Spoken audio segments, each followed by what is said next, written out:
Hey YouTubers, and welcome back to Tony the Technician's channel, and today we're going to be working on the wiring for my fans.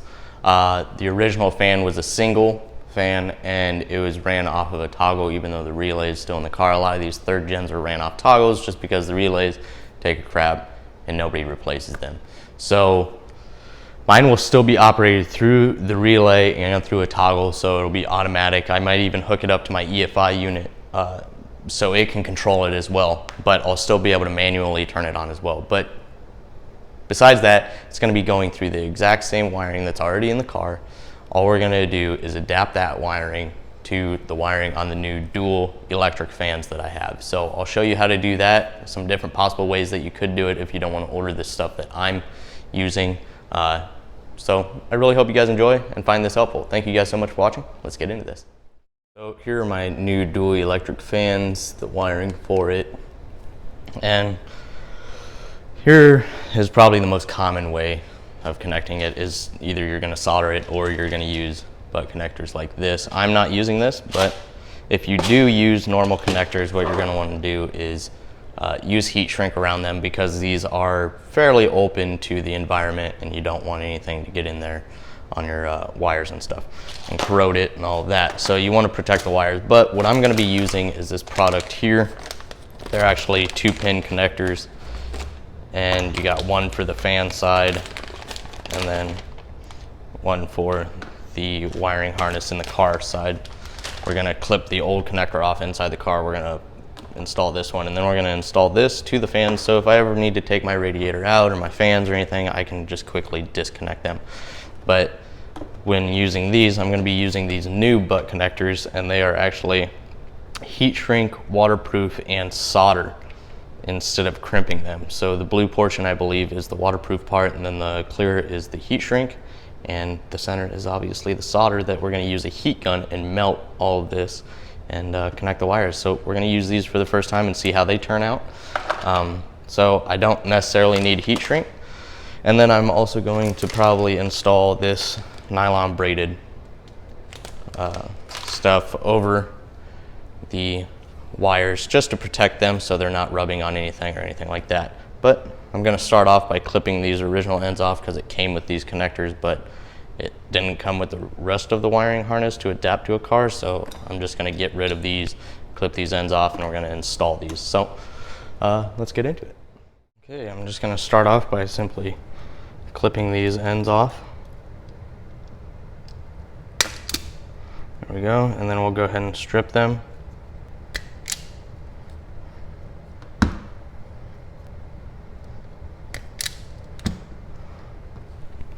Same thing on this side.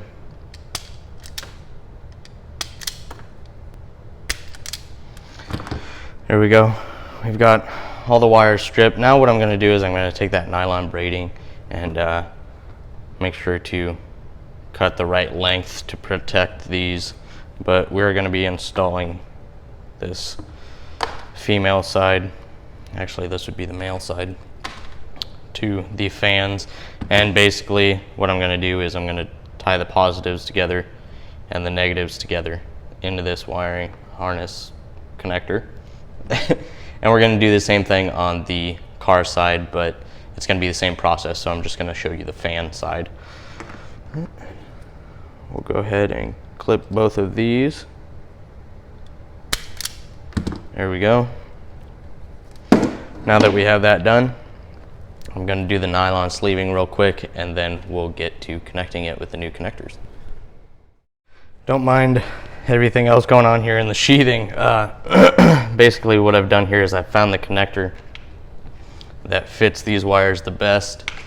I have the two positives over here, the blue wires twisted together inside the connector, and then the positive side of the connector inside of this butt connector. So what I'm going to do is I'm going to go ahead and take a lighter and heat up the solder, because it's a little bit more of a direct point than my heat gun, and I don't have a torch. So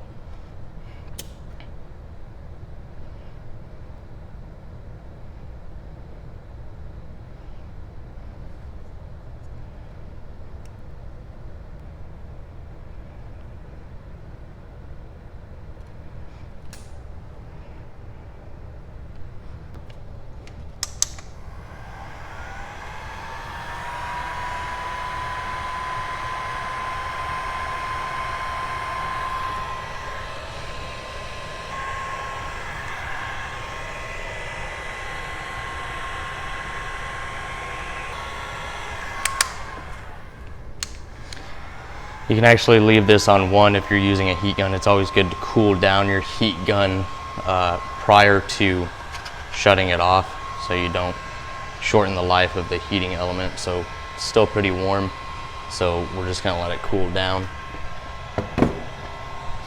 And let's take a look at this. So the solder's all melted. Looks like it got into the wire real nice. Melted the waterproof portion and the heat shrink. It's nice and tight on there.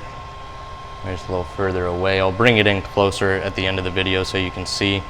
But I'm gonna let it cool down before we go doing a tug test and pull the solder out or anything like that. So be back in just a sec. Looking at it, melted really nicely. The solder's in the wire and everything. Everything's nice and stiff. The seal seems pretty good. And now, these are going to be a little bit more of a pain in the butt or a little bit more time consuming than your normal crimp style connector, but it's supposed to make for a better connection and better seal. So that's why I wanted to try it out, see how I like these. So it's good when you're doing wiring outside the car. Now it might be even more of a pain in the butt if you got like a tight space under the dash or something. That might not be the best place to use these, but it seems pretty good. So now I'm just going to do the exact same thing to the negative side of the connector, and then we'll get everything cleaned up and ready to install. So what I've done here is I've heat shrink the tops, the center section holding the nylon sleeving together, and connected it all. I think it looked pretty good. Next thing I did was I ohmed out the wires to make sure there wasn't any resistance or high resistance. There is 0 resistance in this, and then I also did a continuity as well. It's basically the same thing. They both check to make sure that you got a connection. Basically, if you have an ohm meter or multimeter, you can set it to continuity, and basically you're checking to make sure you're getting a flow or that the connection is good. So you would connect to one side of the wire and then the other. This is really difficult.